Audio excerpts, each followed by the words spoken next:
يا ربي خدایا بەکردەوەی خۆمان لەگەڵمانە نەکرد خۆیان ڕەحمە زۆرەکەی خۆت یا رب العالمین خدایا آخر خێرمان بکەیت. عبدالله کوڕی مسعود ڕزا و ڕەحمەتی خوای لێ بێ ئەفەرمێت ما من كتاب الله سورة إلا أنا أعلم حيث نزلت والله لقرآنكي خوادا هيت سورتك نيا كسطو چوارده سورة إلا أزانم لكو دابزيوة كيوا فرميت صحابي پیغمبر عليه الصلاة والسلام وما من آية أمجاك آيتك نيا لقرآنكي خوا إلا أنا أعلم فيما أنزلت إلا من أزانم بوشي دابزيوة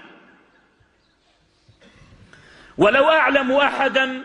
هو أعلم بكتاب الله مني تبلغه الإبل لركبت إليه أجر بجزانم كسي لمن زيرك تلا لقرآنك إخوة بس حشتر بي بقى والله أرون بولاي أمش درز عبرتي تريتا أم قولك لبخاري هيا أمش أواقع يعني برا كانم دين لصحابة وربقرن دينكتان لسرشاوة وربقرن أو تا صحابة يسين أخوات أفرمي والله هيك سورتك نية إلا أزانم كي دابزيوة هيك آياتك نية إلا أزانم بوشي دابزيوة كسيك دي أمرو بناوي دينوا شتيك دين نبوه لو زمان أمرو أي كابدين هذا خويو آياتك دينا تفسيريك كاكي وبو صلوات نادن لدواي بانك أو أني أخوة أفرمي إن الله وملائكته يصلون على النبي يعني أم آيات لسردن بيغمبرا نبو أم آيات بوصر أوان دا نبزي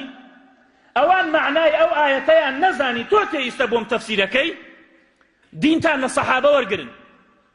أبناوي مولودة وكأمثال مولود كده كسب الغيبين يبلي القرآن فرمي وايا يا پیغمبر صلى الله عليه وسلم كرديتي يا فرميتي يا صحابة كرديتي يا تابعين يا كردوبيتي يا توار مذهبك قليل كان كردوبيتيان ألين والله مظفر الدين كردويتي يمنا خمسية مظفر الدين كردويتي كاك ديني من لما كولو وكور ناقرم ديني من قرآن والسنة قصي صحابي أو تاسيون أخوة يك آيتنية أزاني بوشي دابزيوة بو مولوديان نكر أوان ديار بو پیغمبريان خوش نقرق بو أوان رقيان لپیغمبر بو أوان أوابون فالدين مخلة باخل جزورج لسري بيه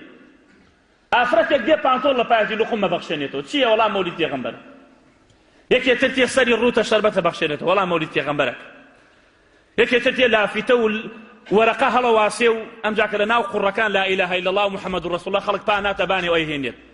او خوش يستي پیغمبر صلى الله عليه وسلم صالي جاري او اهانه بو اياتنا بكري او ديني براكان كسك الين عادته اي شنايشن صلبو بارثان بخلق صرفكت اجرشتي دين نبي فالدين ابي للصحابه وربجيرت وكو الصحابه فرمت ما لم يكن يومئذ دينا هشتك لسردان پیغمبر عليه الصلاة والسلام صحابه و تابعي دين نبو